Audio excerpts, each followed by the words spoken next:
Hello everyone. বর্তমানে জিও হটস্টারে ইট welcome to dairy সিরিজটা রিলিজের সাথে সাথেই খুবই হিট করে গেছে।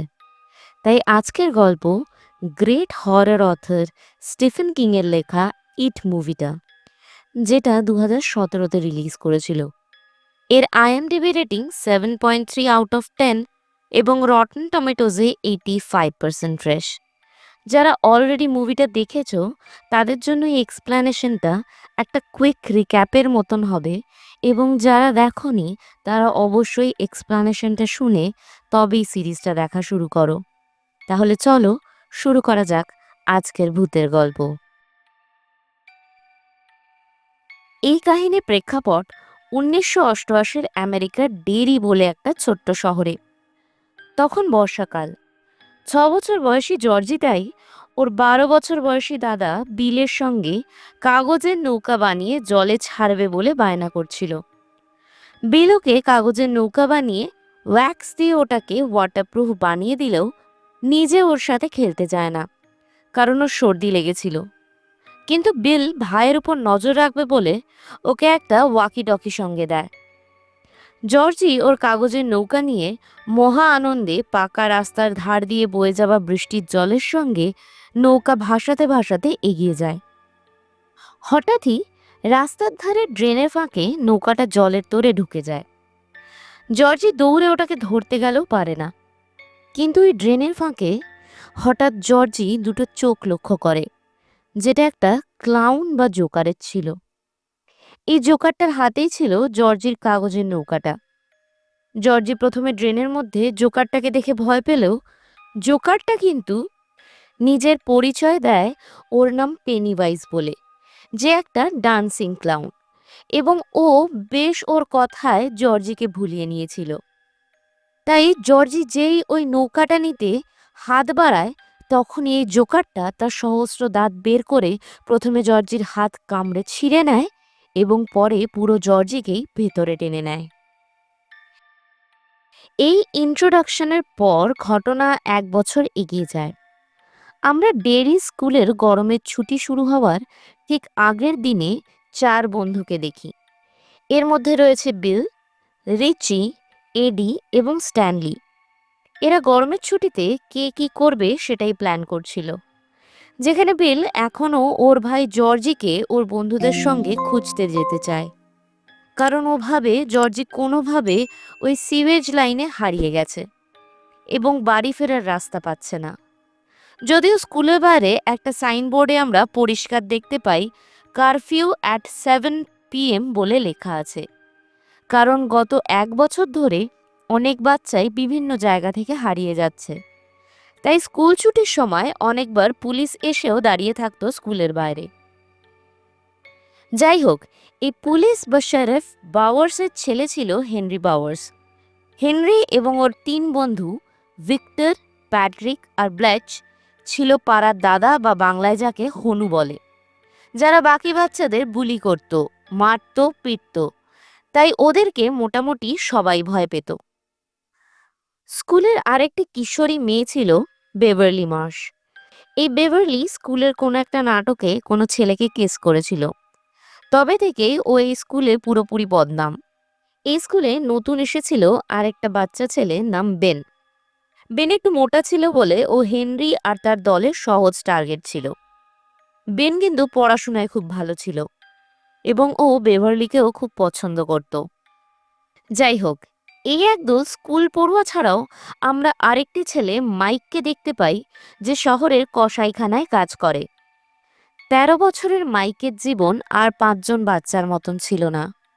ওর যখন 3 বছর বয়স, তখন ওর বাবা ও মা এবং বাকি সবাই একটা অগ্নিকাণ্ডে মারা যায়। মাইক তবে থেকেই তার বাবার বন্ধুর কাছে বড় হয়, কাজ করে। একমাত্র মাইকে একজন আফ্রিকান আমেরিকান বাচ্চা ছিল, যে প্রিভিলেজ ছিল না, তাই ও নিজেও হেনরি এবং তার দলের বুলির শিকার হতো। এই 6জন ছেলে ও একটি মেয়ে, প্রত্যেকের মধ্যে কোনো না কোনো ভয় ছিল, ট্রমা ছিল। যেমন মাইকের পরিবার যখন মারা গেছিল, তখন মাইক ওই বাড়িতেই ছিল। ও সবাইকে একটা ঘরে পুড়ে মারা যেতে দেখেছে, কিন্তু কিছুই করতে পারেনি, কারণ ও খুবই ছোট ছিল। এবার আসি স্ট্যানলির কথায়। স্ট্যানলি একজন জিউইশ ছেলে, যার বাবা একজন পাদ্রী বা র্যাবাই ছিলেন। তো ওর উপর একটা চাপ ছিল যাতে ও বাড়ির লোকজনের আশা পূরণ করতে পারে। স্ট্যানলি ওর বাবার লাইব্রেরিতে রাখা একটা বিশ্রী পেন্টিংকে খুব ভয় পেত, যেটা একদিন হঠাৎই সত্যি হয়ে ওর সামনে চলে আসে। এডি একজন কন্ট্রোলিং মায়ের ছেলে ছিল, ওর বাবা ছিল না। এডির মা এডিকে সবসময় রোগ এবং অসুখের ভয় দেখাতো, তাই এডির কাছে সবসময় একগাদা ওষুধ থাকতো আর ও ভীষণ ভীতু ছিল। সেদিন গরমের ছুটিতে এডি, বিল, স্ট্যানলি আর রিচি বিলের কথা মতোই জর্জিকে খুঁজতে যাচ্ছিল। কিন্তু বেন শহরের লাইব্রেরিতে বসে ডেরির ইতিহাস সম্পর্কে পড়ছিল, যেখানেও দেখে 1908-এ ডেরির লৌহ কারখানায় ইস্টারের দিনে একটা ব্লাস্ট হয় এবং সেখানে অনেকেই মারা যায়। ওই ছবির মধ্যে একটা বাচ্চা ছেলেরও ছবি ছিল, যার মাথা এক্সপ্লোশনে উড়ে গিয়ে একটা গাছে আটকে গেছিল। কিন্তু ওই বইটায় এই ব্যাপারটা একটার পর একটা পাতায় জুম হতেই থেকেছে। বেন ভয়ে বইটা বন্ধ করলেই একটা লাল বেলুন ওর পেছন থেকে যেতে থাকে, যেটাকে অনুসরণ করলে ও একটার পর একটা জ্বলন্ত ইস্টার এগ দেখতে পায় এবং লাইব্রেরির নিচে পৌঁছালে ও একটা মুন্ডহীন ছেলেকে ওর দিকেই দৌড়ে আসতে দেখে, ঠিক বইয়ের পাতার মতন। বেন এতে খুবই ভয় পেয়ে যায় এবং ও বুকশেলফের মধ্যে দিয়ে লুকিয়ে ছুটতে থাকে এবং পেনিওয়াইজকেও দেখতে পায়। তখনই লাইব্রেরিয়ান লেডি চলে এলে বেন সেই মুহূর্তে ওখানে বেঁচে যায়। কিন্তু লাইব্রেরির বাইরেই হেনরি আর ওর দল বেনকে ধরে ফেলে। ওরা বেনকে কিছু দূর টেনে নিয়ে যায় এবং ওকে চড় থাপ্পড় মারে এবং শেষে হেনরি ছুরি দিয়ে বেনের পেটে ওর নামের প্রথম অক্ষর কার্ভ করে দেয়। বেন ওকে লাথি মেরে পেছনের জঙ্গলের দিকে পড়ে যায় আর ছুটে পালায়। হেনরি আর ওর দলও বেনের পিছু নিয়েছিল, কিন্তু হেনরির বাবার ছুরিটা ওর হাত থেকে পড়ে গেলে ওরা একটু পিছিয়ে যায়। বেন জঙ্গলের মধ্যে দিয়ে বয়ে যাওয়া জলের স্রোত ধরে পালাতে থাকে। ওর পেছনেই ছিল প্যাট্রিক আর বেলচ। এই জলের স্রোতের উৎস ছিল ডেরি সিওয়েজের মেন লাইন, যেখানে বিল আর বাকিরা জর্জিকে খুঁজতে গিয়েছিল। বেনের সাথে ওদের ওখানেই দেখা হয়। এদিকে প্যাট্রিক সিওয়েজের আরেকটা গেট দিয়ে বেনকে খুঁজতে ভেতরে ঢোকে আর ওর সাথে দেখা হয় হারিয়ে যাওয়া বাচ্চাদের আত্মার এবং তারপরেই পেনিওয়াইজের। তারপর প্যাট্রিক এখানেই গায়েব হয়ে যায়। এদিকে বিল আর বাকিরা বেনকে নিয়ে ওষুধের দোকানে যায়, যেখানে ওরা বেভারলির হেল্প নেয় কিছু ওষুধ লুকিয়ে বের করার জন্য। বিল বেভারলিকে আগামীকাল ওদেরকে জয়েন করতে বলে কোয়ারিতে যাওয়ার জন্য। বেভারলি এরপর বাড়িতে ফিরলে আমরা বুঝতে পারি ওর বাবা অ্যাল মার্শ ওর মা মারা যাওয়ার পর থেকেই ওকে অ্যাবিউজ করে এবং ওকে খারাপভাবে ছোঁয়, যেটাও মোটেও পছন্দ করে না, কিন্তু বাবা বলে কিছু বলতেও পারে না। তাই সেদিন অ্যাল বেভারলির বড় লাল চুলের গোছাটা ছুঁয়েছিল বলে বেভারলি ঘেন্নায় নিজের প্রিয় চুলগুলো কেটে ফেলে। পরের দিন দুপুরবেলা যখন বিল আর বাকিরা কোয়ারিতে থুতু ছড়াছড়ি খেলছিল, তখন বেভারলি এসে সাহস করে জলে ঝাঁপ দেয় এবং ওদের সঙ্গে খুবই ভালো সময় কাটায়। এরপর বেন ওর হিস্ট্রি প্রজেক্টটা খুললে ওরা দেখে ডেরিতে বহু বছর ধরেই ছোট এবং বড় অনেকেই গায়েব হয়ে গেছে, তবে ছোটদের সংখ্যা অনেক বেশি। যাই হোক, বেন সব বন্ধুদের নিয়ে নিজের বাড়িতে যায় ডেরির পুরো ইতিহাস বোঝাবে বলে। তো বেনের রিসার্চ অনুযায়ী এই শহরের প্রতিষ্ঠা হয়েছিল 1791-92-এ বিভার ট্র্যাপিং ক্যাম্প হিসেবে। কিন্তু যে 91 জন সেই সময় এখানে এসেছিল তারা প্রত্যেকেই হঠাৎই গায়েব হয়ে যায়। একমাত্র তাদের রক্তাক্ত জামা কাপড় পাওয়া যায়, যেগুলো শহরের ওয়েল হাউসের দিকে ইশারা করে। পরে এই ওয়েল হাউসই নেইবোর্ড হাউস হয়ে যায়, যেটা পুরো ডেরির শহরের সিওয়ার সিস্টেমের সেন্ট্রাল পয়েন্ট। বেনের বাড়ি থেকে ফেরার সময় এডিকে সেই ওয়েল হাউসের সামনে থেকেই যেতে হতো। তখনই এডির ওষুধ খাওয়ারও সময় হয়ে যায়। জনমানবহীন ওয়েল হাউসের রাস্তার সামনে যখন এডি ওষুধের ব্যাগটা খুলছিল, হঠাৎই ওর ওষুধ মাটিতে পড়ে যায়। কিন্তু একটা অদ্ভুত ঘৃণ্য হাত সেই ওষুধটা তোলে। ওপর দিকে তাকিয়ে এডি তো ভয় কাত। একটা রুগ্ন পচা গলা লোক ওর দিকে ছুটে আসছে। এডি কি করবে বুঝতে না পেরে ওয়েল হাউসের বাগানের দিকে ছুটে পালায়, যেখানে ওর সাথেও সাক্ষাৎ হয় পেনিওয়াইজের। তবে এডি সেই মুহূর্তেই বাগানের বেড়া টপকে বেরিয়ে আসে। এদিকে বেভারলিও বাড়ি ফিরলে প্রথমে একটা কার্ড দেখে একটু খুশি হয়, কিন্তু বাথরুমের সিঙ্ক থেকে বেশ কিছু বাচ্চার আওয়াজ পাওয়ায় ও মেজারিং টেপ এনে পাইপ হোলটা দিয়ে নিচে ঢুকিয়ে দেয়। টেপটা একটু গিয়ে আটকে গেলে বেভারলি ওটাকে টেনে বের করে এবং টেপের নিচে জড়িয়ে ছিল রক্ত আর চুল। এই চুলটা হঠাৎই বেভারলির হাত টেনে ধরে আর আস্তে আস্তে পুরো বেভারলিকেই। সিঙ্কহোলটার কাছাকাছি আসতেই বন্যার জলের মতন রক্ত ফুটে ওঠে বেভারলির মুখে এবং পুরো বাথরুম তাতে লাল হয়ে যায়। বেভারলি ভয়ে চিৎকার করে ওঠে, কিন্তু অ্যাল বাথরুমে ঢুকলে কোনো রক্তই দেখতে পায় না। এরপর আসে বিলের পালা, যে গত 1 বছর ধরে ওর ভাইয়ের নিখোঁজ যাওয়ার জন্য নিজেকেই দোষী ভাবছিল। কারণ সেদিন যদি ও জর্জের সাথে খেলতে যেত, তাহলে হয়তো জর্জি এভাবে হারিয়ে যেত না। সেই রাতেই হঠাৎ বিলের মনে হয় হলুদ রেনকোট পরে জর্জি বেসমেন্টে ঢুকছে। খুব অদ্ভুতভাবেই বিল বেসমেন্টে গেলে দেখে সেখানে জলে ভরা এবং জর্জি এক কোণায় দাঁড়িয়ে। দেখতে দেখতেই জর্জের মুখ বিকৃত হয়ে যায় এবং পেনিওয়াইজ পেছন থেকে বেরিয়ে আসে। বিলও বেসমেন্ট থেকে ছুটে বাইরে বেরিয়ে আসে। পরের দিন বেভারলি সব বন্ধুদের ডেকে বাথরুমটা দেখালে ওরাও সেটা পুরো লালই দেখতে পায় এবং পরিষ্কার করতেও হেল্প করে। এর মধ্যে বলা জরুরি যে গত রাতে যে কার্ডটা দেখে বেভারলি খুশি হচ্ছিল, সেটা আসলে বেন ওকে লুকিয়ে ব্যাগে রেখে দিয়েছিল, কারণ ও বেভারলিকে ভালোবাসতো। কিন্তু বেভারলি ভেবেছিল এটা বিল দিয়েছে কারণ ওর বিলকে ভালো লাগতো। বিলেরও একটু একটু বেভারলিকে ভালো লাগতো বটে। যাই হোক, বাথরুম পরিষ্কার করার পর ওরা সবাই সাইকেল নিয়ে বাড়ি ফিরতে গেলে ওরা মাইকের সাইকেল আর হেনরির গাড়ি দেখে বুঝে যায় যে হেনরিরা মাইককে মারধর করছে। তাই ওরা মাইককে হেল্প করতে যায় এবং সবাই মিলে পাথর ছুঁড়ে মেরে হেনরির দলকে হারিয়ে দেয়। এই সবটুকু পেনিওয়াইজ দূর থেকে দাঁড়িয়ে দেখছিল। মাইককে বাঁচানোর পর এই লুজার্স ক্লাবের সপ্তম মেম্বার হিসাবে ওরা মাইককেও জায়গা দেয়। এই 7জন মিলে গল্প করার সময় ওরা যে যা দেখেছে সেটা নিয়ে আলোচনা করে। তখনই বেন জানায় এটা প্রত্যেক 27 বছর অন্তরই হয়ে থাকে। এই দলের সবাই পেনিওয়াইজকে দেখে থাকলেও একমাত্র রিচিই দেখেনি, কারণ ক্লাউন জিনিসটাকেই ও ভয় পেত। তাই ওকে ভয় দেখানোর জন্য পেনিওয়াইজের অন্য কোনো রূপ ধরার প্রয়োজন নেই। সিন এখানেই চেঞ্জ হয়। আমরা এই 7জন বন্ধুকে বিলের গ্যারেজে দেখি। ওরা এখানে ডেরি শহরের সিওয়েজ লাইনের ম্যাপগুলো শহরের রাস্তার সাথে মিলিয়ে প্রজেক্টরে ফেলছিল, যাতে ওরা ওয়েল হাউসটা খুঁজে বের করতে পারে। এডির ওয়েল হাউসে যাওয়ার কথা ভেবেই অ্যাজমা অ্যাটাক এসে যায়, কিন্তু তখনও আরও কিছু ভয়ঙ্কর হওয়ার ছিল, কারণ প্রজেক্টর তখন আপনা আপনি চলতে শুরু করে এবং প্রত্যেকটা ছবির সাথে বিলের মা পরিবর্তন হয়ে আস্তে আস্তে পেনিওয়াইজ হয়ে যায়।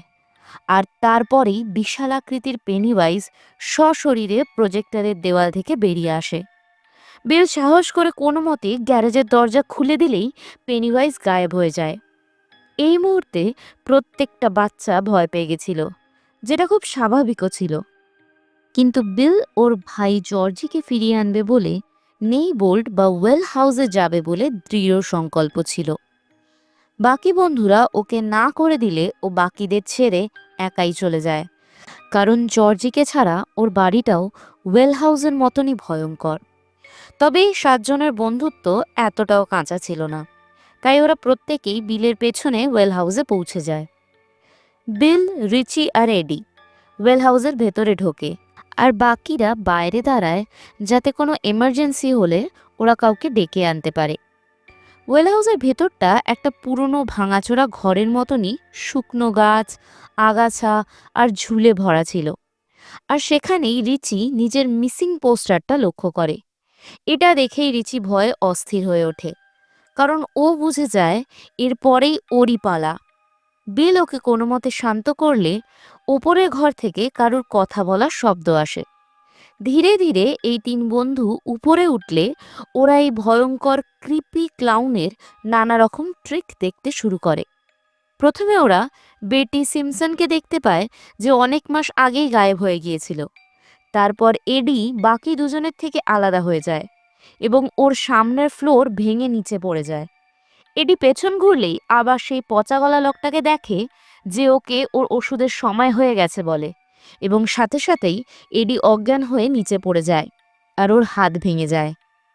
আরেক দিকে রিচিও বিলের থেকে আলাদা হয়ে যায়। ও এমন একটা ঘরে ঢুকে পড়ে যেখানে প্রচুর ক্লাউনের পুতুল রাখা ছিল। রিচির সব থেকে বড় ভয় সত্যি হয়ে যায়। ওখানেই একটা কফিনও রাখা ছিল, যেখানে রিচির মিসিং পোস্টার আর ওর মতনই দেখতে একটা পুতুল পড়েছিল। রিচি ওটা বন্ধ করে দিলেই ওখান থেকে পেনিওয়াইজ বেরিয়ে আসে এবং ও রিচিকে অ্যাট্যাক করতে যায়। বিল তখনই দরজা খুলে রিচিকে ঘর থেকে টেনে বের করে নেয়। পেনিওয়াইজের ঝুলিতে তখনও অনেক ট্রিক বাকি, তাই বিল আর রিচি এবার পুরনো ম্যাট্রেসটা থেকে এডিকে মাথা বের করতে দেখে, যে মুখ থেকে গলন্ত লাভা বার করছিল। এদিকে নিচে অজ্ঞান হয়ে পড়ে থাকা এডির জ্ঞান ফিরলেই ও আবার ফ্রিজ থেকে পেঁচিয়ে থাকা পেনিওয়াইজকে বেরোতে দেখে। এডি যত ভয় পাচ্ছিল, জোকারটা ততই মজা নিচ্ছিল। ওর জন্য ভয় ছিল একটা টেস্টি ডিশের মতন। পেনিওয়াইজ এরপর ওর সুন্দর দাঁতগুলো বের করে এডির মাথা নিজের মুখে ঢুকানোর চিন্তা করলেই বিল আর রিচি ওইখানে চলে আসে। এরপর পেনিওয়াইজ বিল আর রিচির দিকে এগোলে বেভারলি বাইরে থেকে একটা ফেন্সের রড এনে পেনিওয়াইজের চোখে ঢুকিয়ে দেয়, কিন্তু এতে ওর রক্ত আকাশের দিকে বইতে থাকে। পেনিওয়াইজ ওর এই রূপও আরও ভয়ঙ্কর করতে শুরু করে আর বেনকে ওর লম্বা নখ দিয়ে আঁচড় মারে, কিন্তু হঠাৎই ও পিছিয়ে যায় এবং ঘরের নিচে সেই কুয়োতে ঢুকে পড়ে, যার জন্য এই বাড়ির নাম ওয়েল হাউস। বিলও ওর পিছু নিয়ে ওর আস্তানাটা দেখে নেয়। এই ঘটনার পর 7জন বাইরে বেরোলে ওখানে এডির মা এসে পড়ে এবং ওর অবস্থা দেখে বাকি সবাইকে দোষারোপ করে, ওর সাথে মিশতে বারণ করে আর এডিকে নিয়ে ওখান থেকে চলে যায়। এই সব কিছুর পরেও বিল আরও তৈরি হয়ে পেনিওয়াইজের মোকাবিলা করে জর্জিকে বাঁচিয়ে আনার কথা বললে বেভারলি বাদ দিয়ে সবাই পিছিয়ে যায়, কারণ এখানে সবাই ভয় পাচ্ছে আর কেউ জর্জির মতন এইভাবে মিসিং হতে বা মরতে চায় না। রিচি এই কথাটা বিলকে বলাতে বিল এবং রিচির মধ্যে ঝামেলা হয় এবং বেভারলি ছাড়া বাকি সবাই আলাদা হয়ে যায়। এরপর মাস 2 কেটে যায়। হেনরি ওর বন্ধু দুটোর সাথে ওর বাবার বন্দুক নিয়ে একটা বেড়ালকে টার্গেট করে খেলছিল। আর পশু পাখিকে কষ্ট দেওয়া বা মারা একটা ক্লাসিক সাইন একজন ভায়োলেন্ট মানুষের, যে সিরিয়াল কিলার হওয়ার যোগ্যতা রাখে। হেনরির বাবা এই ব্যাপারটা দেখে ওকে ওর বন্ধুদের সামনেই অপদস্থ করে। তাই হেনরির ওর বাবার প্রতির ভয়টা এবার ওর রাগে পরিণত হয়। এই জিনিসটা হয়তো পেনিওয়াইজও বুঝে গেছিল, তাই ও একটা লাল বেলুন আর গিফটে হেনরির হারিয়ে যাওয়া ছুরিটা ওদের মেল বক্সে ফেরত পাঠায়। হেনরিও তাই পেনির উস্কানিতে আর প্রতিশোধ নিতে বাবার গলার কাছে ছুরিটা নিয়ে গিয়ে সুইচটা ক্লিক করে এবং বাবাকে শেষ করে দেয়। টিভি প্রোগ্রামটাতেও তখন হেনরিকে হাততালি দিয়ে কংগ্রাচুলেশনস বলা হয় এবং আরও বলা হয় kill them all. Scene change হয়ে এবার বেভারলিকে দেখায়। ও সুন্দর একটা ড্রেস পরে ব্যাগ নিয়ে ঘর থেকে বেরোচ্ছিল, যখন ওর বাবা অ্যাল মার্শ ওকে নিজের কাছে ডাকে। অ্যাল বেভারলিকে জিজ্ঞেস করে ও জঙ্গলে অতগুলো ছেলের সাথে কি করতে যায়। অ্যাল এবার বেভারলিকে ফিজিক্যাল অ্যাবিউজ করতে গেলে বেভারলি ওর বাবাকে মেরে বাথরুমে ঢুকে যায়। অ্যাল সেখানেও দরজা ভেঙে ঢুকে যায় এবং বেভারলি শেষ পর্যন্ত একটা ভারী জিনিস অ্যালের মাথায় মারে। এতে অ্যালের মাথা ফেটে যায় এবং ও ওখানেই অজ্ঞান হয়ে ফ্লোরে পড়ে যায়। তখনই পেনিওয়াইজ আসে এবং বেভারলিকে নিয়ে যায়। বিল সেই সময় বেভারলির সাথে বেরোবে বলেই এসেছিল। ও তাই বেভারলির দেরি দেখে ওদের বাড়িতে ঢোকে এবং বাথরুমে পৌঁছে দেখে ছাদের দেওয়ালে লেখা আছে, আর চেষ্টা করলে তুমিও মরবে। বিল এই ভয়টাই পাচ্ছিল, যে যেন জর্জির পরও ওর আর কোনো বন্ধু গায়েব না হয়ে যায়। বিল সোজা ছুটে রিচির কাছে যায়। ইট বা পেনিওয়াইজ যে বেভারলিকে নিয়ে গেছে সেটা ওর সব বন্ধুকে জানায় এবং সবাইকে নিয়ে ওয়েল হাউসে পৌঁছায়। এইবার এরা সবাই রেডি ছিল। এদের ভেতর থেকে ভয়ও অনেক কমে গেছিল, যেটা এডের মেডিসিনের ব্যাগ ছুঁড়ে ফেলে দেওয়ায় আমরা বুঝতে পারি। এই 6 বন্ধু ওয়েল হাউসে পৌঁছে অনেকগুলো রড হাতে তুলে নেয় এবং ধীরে ধীরে সেই পুরনো কুয়োর সামনে যায়।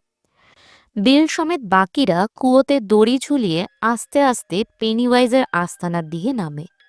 এদিকে আস্তানার ভেতরে বেভারলির জ্ঞান ফিরলে ও দেখে ডেরি শহরের হারিয়ে যাওয়া অসংখ্য বাচ্চা ও বড়দের দেহ, যেগুলো হাওয়ায় ভাসছিল। আর সাথে ছিল বহু বছর ধরে জমে থাকা তাদের জিনিসপত্র, যেগুলো পাহাড়ের আকার নিয়েছিল। বেভারলি এখান থেকে বেরোনোর চেষ্টা করলে পেনিওয়াইজ প্রথমে ওকে নাচ করে দেখায়, কিন্তু তাও ও না থামলে ও বেভারলির গলা চেপে ধরে। এই দুঃসাহসী মেয়েটা তাও যেন ওকে ভয় পাচ্ছিল না। তাই পেনিওয়াইজ ওর অজস্র দাঁতওয়ালা বিশ্রী মুখটা কুমিরের মতন দুভাগ করে খুলে দেয়, যার ভেতরে 3টে আলোর বল ঘুরছিল। এটা দেখে বেভারলির চোখ পুরো সাদা হয়ে যায় এবং ও ভেসে আরও হারিয়ে যাওয়া লোকের মধ্যেই ঢুকে পড়ে। এদিকে বিল সমেত বাকি সবাই দড়ি ধরে নিচে নেমে একটা ওপেনিংয়ে জড়ো হচ্ছিল। তখনও মাইক উপরে ছিল।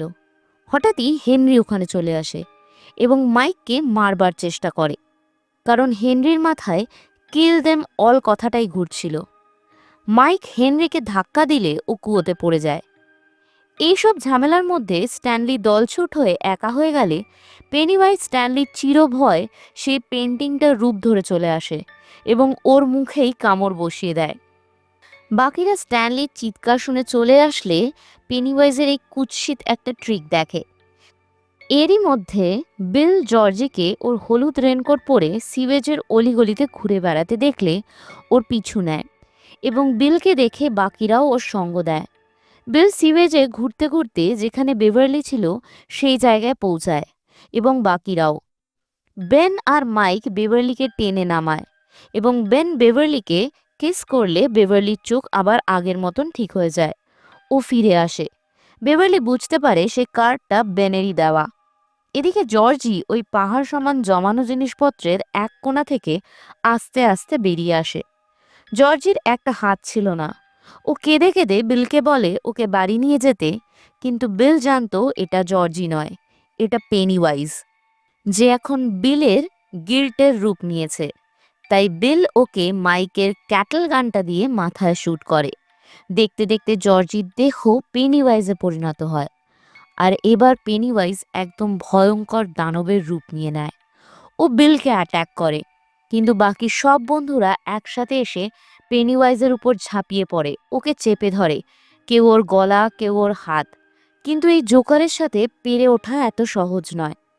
পেনিওয়াইজ সবাইকে ছুঁড়ে ফেলে দিয়ে একমাত্র বিলকে ধরে নেয়। ও বাকিদের অফার করে যাতে বিলকে ওরা ছেড়ে চলে যায়, নইলে পেনিওয়াইজ প্রত্যেককেই মেরে ফেলবে। তখন বিলও সবাইকে চলে যেতে বলে, কারণ ও চায় না ওর জন্য ওর কোনো বন্ধুর ক্ষতি হোক। কিন্তু বন্ধুরাও বিলের সঙ্গ ছাড়ে না। পেনিওয়াইজ প্রত্যেকটা বাচ্চাকে তার ভয় হিসেবে সামনে আসে এবং প্রত্যেকটা বাচ্চা তাদের ভয়ের মোকাবেলা করে। এই দুঃসাহসী ছেলেমেয়েগুলোকে দেখে পেনিওয়াইজ এবার পিছপা হয়ে যায়, কারণ যে ভয় পায় না তাকেও মারতে পারে না। এদের ভয়ই আসল শক্তি যোগায় পেনিওয়াইজকে। আর এই একদল কিশোর কিশোরী যারা নিজের ভয়কে জয় করেছে, তাদের দেখে এখন পেনিওয়াইজ নিজেই ভয় পাচ্ছে। পেনিওয়াইজ এবার ওই কুয়োর ভেতরের আরও একটা গর্তে নেমে পড়ে, কারণ ও দুর্বল হয়ে গেছিল। শেষ অবধি পেনিওয়াইজের মাথা ফেটে কিছু একটা বেরিয়ে আসে এবং ও সেই গর্তে চলে যায় আরও 27 বছরের জন্য। এদিকে ভেসে থাকা বাচ্চাদের দেহগুলো নিচে নামতে শুরু করে। বিল ও জর্জির রেনকোটটা খুঁজে পেয়ে যায় এবং ও একটা ক্লোজার পায় যে জর্জি আর নেই। গল্প ঠিকের 1 মাস পরে দেখায় সেই ঝিলের সামনে 7 বন্ধু, যেখানে বেভারলি বলছিল যখন ওর চোখ সাদা হয়ে গেছিল তখন ও সবাইকে দেখেছে, কিন্তু অনেক বড় বয়সে, সেই সিওয়েজের মধ্যেই। ও তখনও অনুভব করতে পারছিল যে ওরা কতটা ভয় পেয়ে আছে। কিন্তু বিল সবার হাত কেটে ব্লাড ওথ নেয় যে ইট যদি আবার ফেরে তাহলে ওরা যে যেখানেই থাকুক না কেন ওরাও ডেরি শহরে ফিরে আসবে এবং ইটকে আবারও মারবে। এরপর লুজার্স ক্লাবের সবাই যে যার মতন নিজের জীবন কাটাতে বেরিয়ে পড়ে। আর আজকের মুভির গল্প এখানেই শেষ হয়। তাহলে তোমরা বলো কেমন লাগলো এই অসাধারণ গল্পটা। এর পার্ট 2 নিয়ে আসবো খুবই তাড়াতাড়ি নেক্সট ভিডিওতে। আজ তবে এই পর্যন্তই। এক্সপ্লানেশন ভালো লাগলে লাইক, কমেন্ট অ্যান্ড শেয়ার করো। কেউ নতুন হলে সাবস্ক্রাইব করো গল্প হলেও সত্যি চ্যানেলটাকে। ভালো থেকো, সুস্থ থেকো, অ্যান্ড থ্যাঙ্কস ফর ওয়াচিং।